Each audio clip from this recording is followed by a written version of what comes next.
This is Out of the Box with your host, Jonathan Clark. Out of the Box, Sunday nights at 9 on Q1043. The new album is called Gifts from the Holy Ghost, on tour now. All the info at DorothyOnFire.com. She is Dorothy, and she joins us in the studio. Dorothy, how are you? Good morning. What happened to It'sDorothySucka.com? I had to change it. You had to change it? Yeah, that was weak. Dorothy, it was all right. It was all right. DorothyOnFire.com. That's pretty cool. 3 years is way too long. The last time you were here, a whole lot of things happened between then and now. It was 2019, the last time you were here before the pandemic.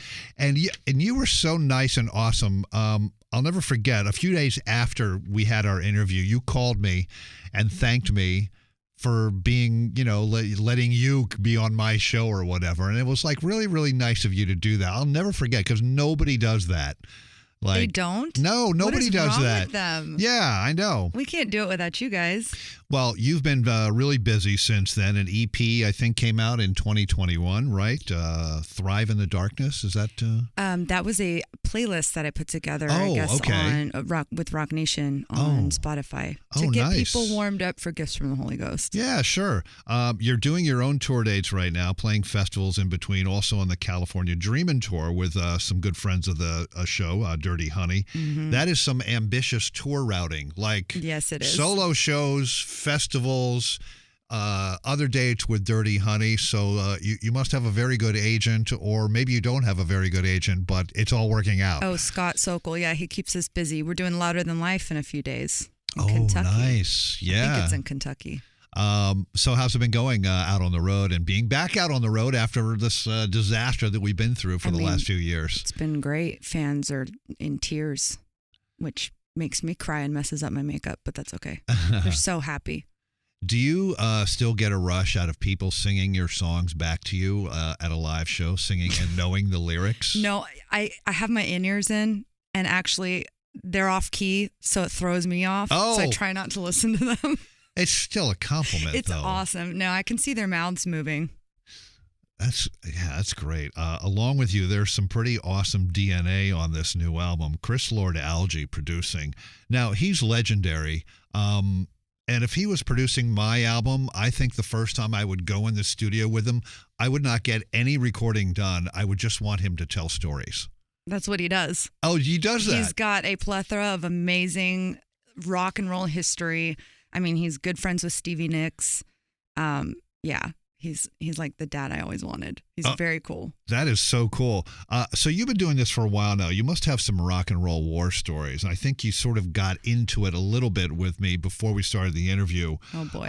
Maybe some brushes with greatness, maybe finding yourself speaking with, performing with, recording with, partying with some of your rock idols. Come on, let's make some news. Talk to me. Oh, boy. Well, I mean, we opened for Joan Jett.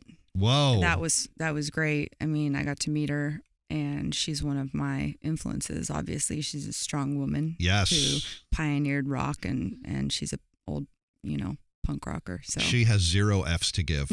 No, not still. Yeah. And she looks fantastic, and she sounds great. And yeah. It was I was in the vocal booth with Dolly Parton. Whoa. Trying not to lose my marbles. Right. That was cool. Very cool. Where was that in Nashville, or where was that? That was in Linda Perry's studio in Los Angeles. Oh, okay. I had just gotten off tour. I mean, I was like half dead, and she goes, "Oh, by the way, get your together because you're going in the studio with Dolly Parton tomorrow for the Dumplin' soundtrack." Wow. And Macy Gray. I have some fun stories.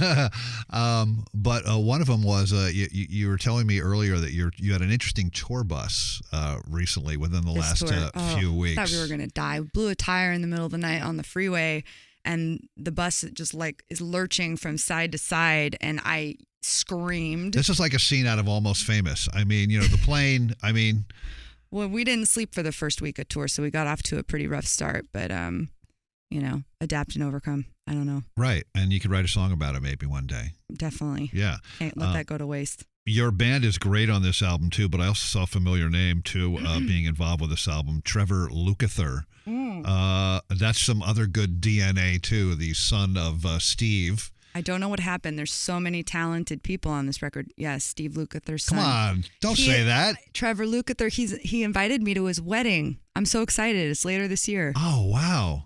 But is he as sort of versatile as his dad as far as a guitar player, or is he like a multi-instrumentalist? He's brilliant. No, he's brilliant, and he's now producing bands. I mean, we wrote 3 songs together for the record: "Touched by Fire," "Hurricane," and "Top of the World." And he's got this really like syncable sound. I think it's like perfect for movies, video games, but it's still rock and roll. So it's very like commercial and syncable.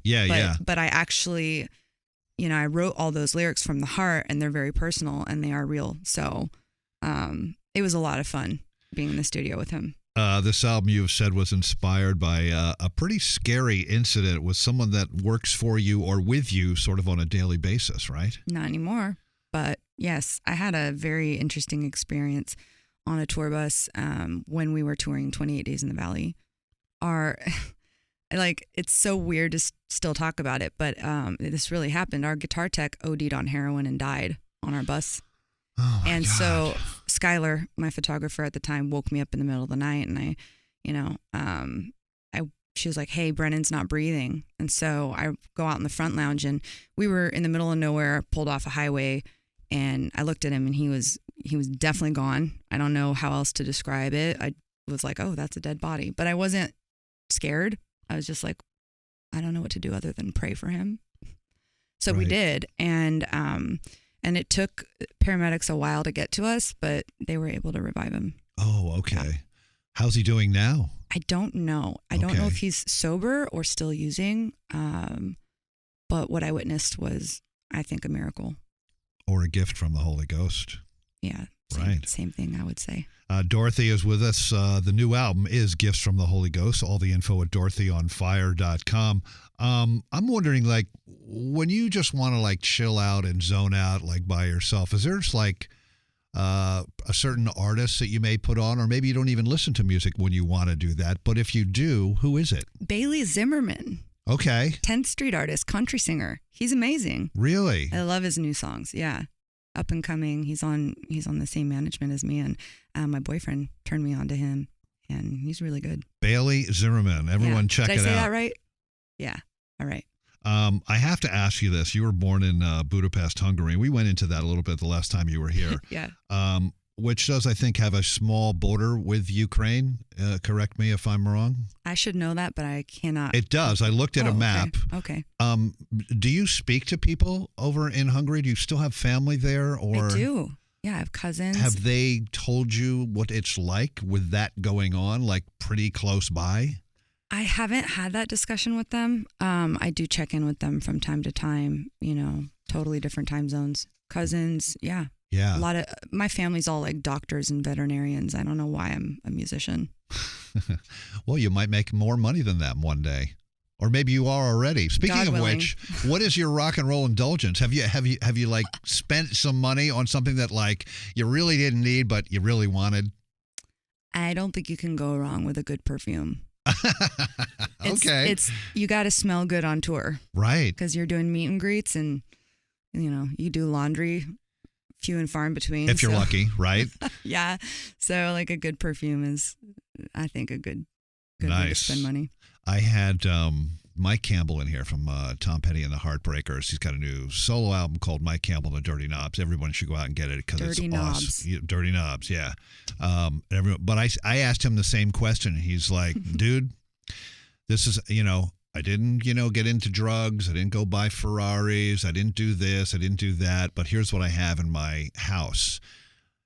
Sometimes when you walk into a laundromat and you're trying to pick up your dry cleaning and you give them the ticket and they press a button and this thing rotates around until your clothes are there. You can grab your suit or your dress or whatever like that. Did he put that in his closet? So wait. He's got one of those, but it's full of guitars. Oh, that's cool. And it goes up and it goes down. Oh, Sam Colton would love that. Yeah. And I'm like, dude, you got to put that on Instagram. I need to see that. I need to see that. Yeah. Dorothy is with us. The new album, Gifts from the Holy Ghost. All the info at dorothyonfire.com. You know, I've been playing Rest in Peace from the new album on this show. You know a song I really love, though? And I love that one, too. Beautiful Life. Thank you. I love that one. I do, too. That's one of my favorite songs on the record. Tell me about that song, and then we'll play it. Well, that song, a lot of that stuff I told you about the experiences I've had, a lot of that was just kind of, I think, the fuel for that song. I wrote it with Jason Hook in Las Vegas. Has my favorite lyrics on the album, which is "Don't let the demons get you down." And then when I wrote "You Are More Than Enough, Don't Change," that was for fans, specifically fans that were feeling suicidal, depressed, hooked on drugs, just not feeling, just not doing well. And I felt like I was speaking to them. So I've had a very good response. I love that song. It's one of my favorites. I know they're all like my children, but. And you posted a video of you making the video of that song. It's on YouTube right now. I really enjoyed that. Her name is Dorothy. The new album, Gifts from the Holy Ghost. She's out on tour. All the info, dorothyonfire.com. Go get the new record. It's fantastic. It rocks. It crushes. It melts faces. She is Dorothy. And thank you so much for stopping by once again. Great to see you after all these years. And it's good to reconnect. And thanks for supporting us. This is Out of the Box with your host, Jonathan Clark. Out of the Box, Sunday nights at 9 on Q1043.